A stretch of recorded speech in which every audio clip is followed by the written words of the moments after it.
The 2011 General Assembly session concludes tonight at midnight, and a new state budget is on the books that increases taxes on just about everybody. The budget also contains a $1.6 billion hole. It's all part of a session that was dominated by the Democratic governor and the Democratic legislative leadership. Chief Political Correspondent Mark Davis is on the scene of the Capitol with a look at the issues that dominated this year's session.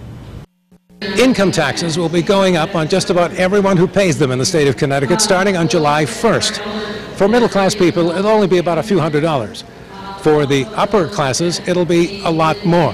This is how Governor Malloy and the Democrats are solving the state budget crisis. In order for his budget to work, in the next 3 weeks, Malloy must convince the majority of the state's 45,000-member unionized workforce to approve the $1.6 billion in concessions negotiated with their leadership. If he can't get 14 of the 15 unions to ratify the deal, he says 7,500 state employees will be laid off. For the Democratic leadership of the Assembly, this year's session has been a windfall of victories on issues they've been trying to pass for years. The first state law in the nation mandating paid sick leave for service workers will soon be on the books as soon as Malloy signs it. Also passed in the final days, a law decriminalizing possession of an ounce or less of marijuana.